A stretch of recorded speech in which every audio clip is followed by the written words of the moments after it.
Halo, selamat malam. Anda menyaksikan Konspirasi Prabu.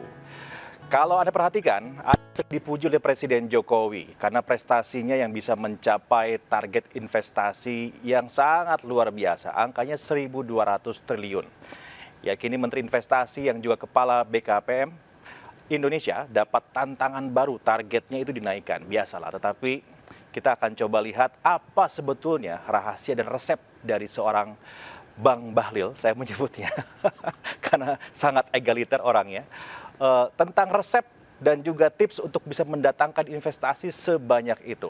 Langsung kita hadirkan di Konspirasi Prabu. Selamat malam Bang Menteri. Selamat malam Mas, Assalamualaikum. Selamat, ini target bisa achieve ya 1.200 triliun. Target 1.200 triliun di tahun 2022, tapi mampu kita realisasikan 1.207 triliun. Ada 7 triliun lebihnya. Lebih, di luar hulu migas, di luar sektor keuangan, dan di luar UMKM. Kalau ditambah dengan UMKM itu 318 triliun. Jadi total 1.500 triliun. 1.500 triliunan. Tepuk tangan dulu dong semuanya nih untuk Bang Menteri kita. Karena saya ingat Bang, tahun lalu itu kan kita pernah makan malam bersama nih dengan para pemret. Waktu kita challenge, ini kayaknya susah nih Bang nyampe 1.200. Wah Abang nih yang pertama bilang nggak mungkin, pasti bisa 1.200. Achieve loh. Itu akhir tahun saya kaget juga dengar beritanya, ini gimana nih Bang Bahlil ini bisa datengin investasi sebesar ini ke Indonesia. Saya nggak tahu juga ya. Hidup saya itu kan seperti air mengalir. Saya dulu waktu mau jadi ketua umum HIPMI, banyak orang meragukan apakah saya bisa menjadi ketua umum HIPMI atau tidak. Begitu terpilih, kemudian pertanyaan berikut adalah saya bisa membawa HIPMI atau tidak. Yeah. Karena menurut saya itu nggak salah mereka berpikir itu. Karena saya kan sekolahnya di kampung. Saya anak kampung, bukan anak siapa-siapa. Jadi wajar aja pikiran itu muncul. Sama dengan Menteri Investasi kan. Saya begitu masuk di BKPM, rata-rata mantan kepala BKPM itu kan minimal tamatan UI kalau nggak Harvard. Saya tamatannya tamatan kampung. Sekolah di Google pun cari susah kadang-kadang kan. Anak gitu kampung, anak kampung lah istilahnya kan. Megangnya investasi lagi. Iya, macam mana orang kampung dari Papua pula bisa megang investasi di era pandemi? Itu kan susah. Tapi bagi saya bahwa kesuksesan sebuah program itu tidak ditentukan oleh satu orang, oleh tim. Nggak ada orang hebat itu karena dia single fighter, nggak ada. Jadi harus ada kerja tim. Nah kalau kerja tim itu bicara tentang leadership, bicara tentang manajerial, bicara tentang kemampuan intuisi, dan satu lagi bicara tentang kerja keras. Jadi saya mengelola Kementerian Investasi seperti mengelola tim bola. Seperti mengelola tim bola. Hati-hati ngomong bola sensitif nih. Ya namanya tim bola itu, dia pemain cadangan pun punya kontribusi besar terhadap kemenangan sebuah tim. Dan kemenangan tim bola itu tidak ditentukan oleh satu orang, dibutuhkan kerjasama. Teamwork. Jadi ya mungkin di samping itu memang arahan Bapak Presiden Jokowi, leadership Bapak Presiden Jokowi ini kan luar biasa sekali. Dan itu diakui oleh dunia. Di Indonesia orang mau suka atau tidak suka, sebagian orang suka, sebagian orang nggak suka. Itu menurut saya nggak terlalu penting. Faktanya dia bisa membawa kepemimpinan nasional di era pandemi, di era krisis global yang susah, tapi kita mampu pertumbuhan ekonomi kita 5,31%, inflasi kita di bawah 6%, dan ini salah satu pertumbuhan ekonomi tertinggi untuk negara-negara G20. Di era pandemi, hampir orang semua mengatakan bahwa gimana cara menyelesaikan pandemi. Tapi Indonesia salah satu negara yang mampu menyelesaikan pandemi dengan baik. Karena itulah kemudian FDI kita, foreign direct investment kita, investasi dari luar negeri, itu punya kepercayaan yang besar kepada Bapak Presiden Jokowi. Jadi yang hebat itu sebenarnya bukan Menteri Investasinya atau tim Kementerian Investasi. Yang hebat itu presidennya yang mampu mendrive para pembantunya. Ya kita ini nggak punya visi misi. Yang namanya pembantu itu kan mengerjakan apa yang diperintahkan oleh presiden. Jadi jangan pembantu merasa bos, itu yang repot. Mantap kali ini statementnya. Pembantu aja, jangan pembantu merasa bos. Kita itu mengerjakan apa perintah bos. Kira-kira begitu. Emang perintahnya kayak gimana Bang Menteri waktu lagi awal-awal nih, Bang Menteri dikasih target 1.200 T dan sebelumnya juga kan sebetulnya achieve juga ya Bang Menteri ya. Bagaimana, saya pengen gini, jadi Bang Menteri waktu di ruangan itu ya, Bapak Presiden mengarahkan ke Bang Menteri untuk 1.200 triliun target investasi, itu dialognya tuh kayak gimana nih?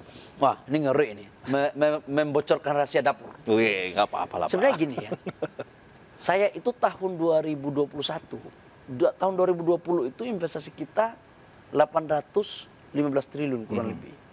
Bahwa Presiden memberikan target tahun 2021 harus 900 triliun. Itu sebagai syarat untuk pertumbuhan ekonomi kita tidak terlalu drop. Karena itu kan era pandemi. Ya. Alhamdulillah kita mampu menyelesaikan 901 triliun di 2021. 2022, Bapak Presiden menyampaikan kepada saya, Mas Bahlil, ekonomi kita kan kemarin tumbuhnya tidak terlalu bagus. 2022 kita harus tumbuh di atas 5,5%, di atas 5%. APBN kita kan 5,3%. Syarat untuk mencapai pertumbuhan ekonomi 5,3%, investasi di sektor real kita harus minimal 1.200 triliun. Itu syarat. Maka kemudian Bapak Presiden mengatakan bahwa Mas Bahlil, gimana caranya kamu harus bisa mencapai 1.200 triliun. Saya pusing juga waktu itu kan. Waduh, ini badan saya udah kecil, pendek, ditambah beban, nggak tinggi-tinggi kita kan, aku pikirkan gitu loh.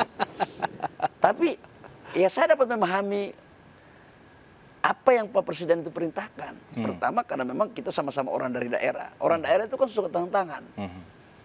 Nah karena memerintahkan sebagai pembantu, harus loyal, taat, dan menjalankan perintah. Namanya perintah Presiden tidak boleh diskusikan, dijalankan. Apalagi itu untuk kebaikan rakyat bangsa dan negara. Saya membuatlah beberapa langkah-langkah strategis yang di luar kelaziman. Karena mengelola investasi di era pandemi atau pasca pandemi itu tidak ada teorinya.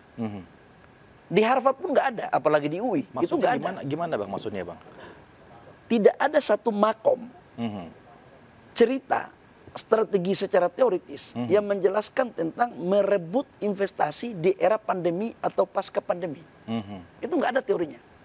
Karena belum pernah ngalamin pandemi semua ya. Di Harvard aja nggak ada, apalagi di UI atau di kampus yang lain. Itu logika saya. Karena itu apa yang terjadi?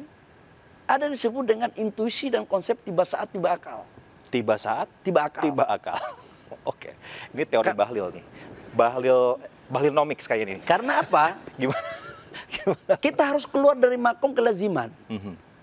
Kita harus turun untuk mengawal para investor. Kita harus turun untuk memperbaiki regulasi. Kita harus turun untuk bagaimana bisa berdiskusi dengan para pelaku usaha. Untuk membuat mereka percaya kepada Indonesia. Dan kemudian mereka memutuskan untuk mereka melakukan investasi di Indonesia. Sebab apa? FDI waktu itu turunnya itu 20-30% dunia global. Maka dari uang yang berputar sedikit, kita harus bagaimana mencuri respect mereka untuk bisa masuk ke Indonesia. Mendapatkan perhatian mereka. Maka kita lakukan tim, kita kerjasama dengan kementerian lembaga. Ya saya juga membuat satgas, namanya Satgas Mawar. Satgas Mawar. Ya anak-anak muda usia di bawah 35 tahun, pintar-pintar di BKPM itu namanya pintar-pintar. Kenapa dikasih nama Mawar? Saya ingat aja dulu waktu saya jadi aktivis. Nggak usah saya ceritakan itu. Tapi yang jelas ada kenangan saya waktu menjadi aktivis kampus gitu kan. Oke. Tapi yang jelas tim Mawar itu adalah anak-anak muda yang gesit, yang cerdas, yang betul-betul mereka kerja untuk rakyat bangsa dan negara. Ada di kementerian. 14 orang anak-anak itu. Saya bagi per zona, per negara, per benua, dan kita kerjakan. Dan alhamdulillah kita mampu di 2022 itu 54% FDI. Jadi dari 1.207 triliun, 54% itu investasi asing. Jadi tumbuh investasi asing kita 2022 itu 43%. Dalam negeri itu 46%, tumbuh 23%. Jadi selain kita dari investasi asing, investasi dalam negeri juga jalan. Dan Bapak Presiden memerintahkan kepada saya, Mas Bahlil, kalau ini nggak tercapai, maka penciptaan lapangan pekerjaan tidak maksimal. Pendapatan negara itu tidak akan bisa maksimal. Jadi dalam pikiran saya itu cuma lapangan pekerjaan, pendapatan negara. Lapangan pekerjaan, pendapatan negara. Instrumennya adalah investasi. Dan hilirisasi tidak bisa kita lakukan secara masif. Dan hilirisasi sekarang kita lakukan secara masif, terutama di sektor pertambangan. Spesifik lagi nikel. Tapi kan itu lagi banyak dapat tantangan juga nih Bang Bahlil. Masalah hilirisasi ini. Dari Eropa sekarang. WTO. Gini. Jangan dipikir negara-negara hebat-hebat itu senang dan ikhlas untuk melihat negara-negara berkembang seperti Indonesia untuk menjadi negara maju. ini udah aku lihat gaya mereka ini. Kita kan di WTO kan. Begitu kita menyetop nilai ekspor nikel kita di 2017, 2018 itu 3,3 miliar US dollar.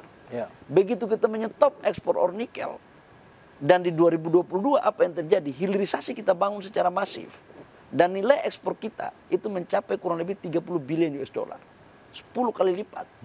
Dari 40 triliun lebih, dari 45 triliun menjadi 450 triliun rupiah. Bayangkan.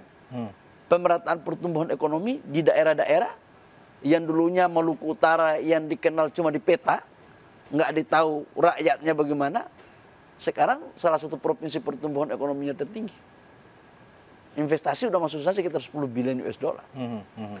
Ekspor kita ke China 2016-2017 itu defisit 18 bilion US dollar. Hilirisasi kita lakukan, kita penetrasi. Sekarang neraca perdagangan kita dengan China 2022 itu sudah surplus 1 bilion US dollar. Itu dari hilirisasi. Ekspor kita ke Amerika itu surplus 10 miliar lebih. Jadi, nah terkait dengan WTO, mereka memang nggak suka melihat kita.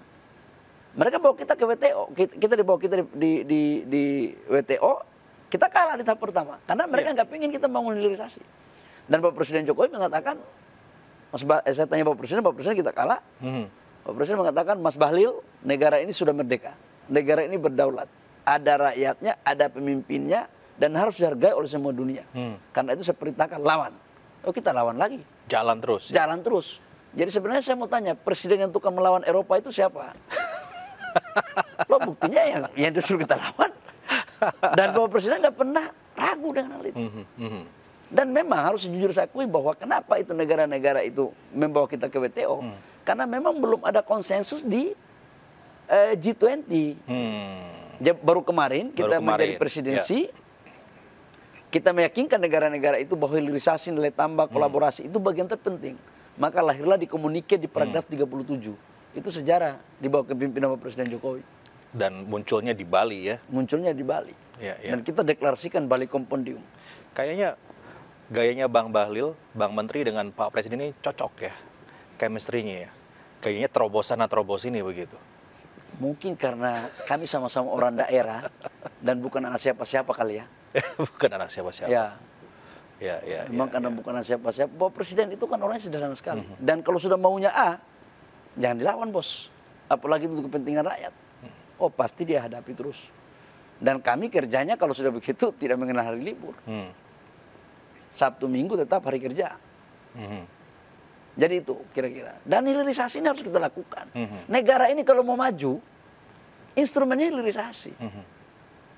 Karena dari sejak VOC sampai dengan 2010, 2012, itu ekspor kita masih raw material. Tapi kita harus apresiasi loh untuk Bapak Presiden SBY yang membuat undang-undang pertambangan yang mewajibkan untuk harus bangun smelter itu. Itu harus kita apresiasi, kita harus fair dong. Dan dilanjutkan sekarang Dan ini. Karena undang-undang itulah Bapak Presiden Jokowi melanjutkan dengan hilirisasi. Jadi ada kaitannya juga bos. Cuma waktu itu Bapak Presiden SBY nggak melanjutkan dengan hilirisasi. Cuma membuat undang-undang, ibarat rumah pondasinya lah kira-kira. Yang berani membuat rumah ini Bapak Presiden Jokowi. Bahwa kemudian nanti ada kemungkinan disanksi gitu, hajar aja terus. Siapa takut? Saya pernah bilang di DPR, bagaimana kemudian kalau kita kalah lagi? Kemudian kita disanksi. Saya bilang di dalam dunia usaha ada banyak jalan menuju Roma. Sama dengan Islam. Kalau masuk surga, ini bulan puasa nih. Kalau masuk surga di Islam itu ada 8 pintu surga. Tidak hanya ahli sholat, ada juga ahli zakat, ada juga ahli ilmu. Jadi kalau kita dihadang di WTO, kita pakai cara lain lagi. Jadi jelas kita nggak boleh kalah dari siasat Eropa. Nggak boleh kalah dari siasat Eropa. Siasat Indonesia harus menang. Harus gitu ya? menang. Karena kita sudah mampu memenangkan pertarungan dengan Belanda kan. Waktu di zaman penjajahan dengan hanya memberuncing. Mereka lupa menterinya pemain juga ini masalahnya. Nah, jadi soalnya di situ. Soalnya di situ. Ini sama plot kuning bro. Jangan saling mendahului. Mereka main di global, tapi untuk urusan domestik yang tahu negara kita dong. Iya. Saya pernah bilang, tapi ide pribadi saya. Bukan ide pemerintah waktu itu. karena saya dicecer di Komisi 6. Saya bilang kalau memang pada saatnya memang kita kalah dan tetap kita mempertahankan, ya udah nggak apa-apa. Kita naikkan pajak ekspor dan kita jadikan pelabuhan induknya kita kirim ke Papua. Kita taruh di Papua. Oh, jadi you mau ekspor, transportnya mahal. Lu lewat Papua. Kan nggak boleh orang negara lain mau atur kita. Iya, iya, iya. Ini kalau didengar sama Eropa gimana? Nggak apa-apa. Mereka juga mereka sekarang membuat undang-undang untuk membangun baterai sel itu harus dekat dengan pabrik mobil. Iya, iya. Karena mereka kenapa buat begitu? Karena mereka sadar betul bahwa bahan baku mereka nggak punya untuk baterai mobil. Sekarang mereka menaikkan lagi satu tahap untuk katoda. Jadi bahan baku baterai sel untuk baterai mobil itu kan dari mining, smelter, HPAL, precursor, cathode, baterai sel. Mereka sadar betul Eropa itu mereka nggak punya sumber daya alam itu. Tetapi mereka nggak pingin untuk baterai selnya itu ada di negara lain. Inilah gaya mereka ini kan. Mereka buat aturan bahwa baterai sel itu harus dekat dengan pabrik mobil. Maka dia menarik semua para investornya untuk bangun baterai selnya di Eropa. Di Eropa. Dekat dengan pabrik mobilnya. Supaya kita menyuplai raw material terus. Ini kan akal-akalan. Dia kirain kita ini masih bodoh gitu kan. Dia kirain kita ini masih baru belajar. Dia lupa. Dia lompat kata, kita lompat indah ini barang. Nah. Kemudian kita bilang kalau begitu, oke. Kami tidak akan mengekspor ore. Kalau kita nggak ekspor, dia mau ambil dari mana? Maka sekarang ada konsensus. Jadi kita nggak boleh terlalu intervensi. Akhirnya ini jadi mulai ada bargain, ada kompromi gitu ya. Karena sikap kita juga kuat juga, solid juga ya, Bang. Yang penting menurut saya begini ya, memimpin negara ini yang penting jangan otak pelantut-pelantut. Apalagi itu, otak pelantut-pelantut. Pelantut itu begini ya, pintar tapi nggak punya pendirian.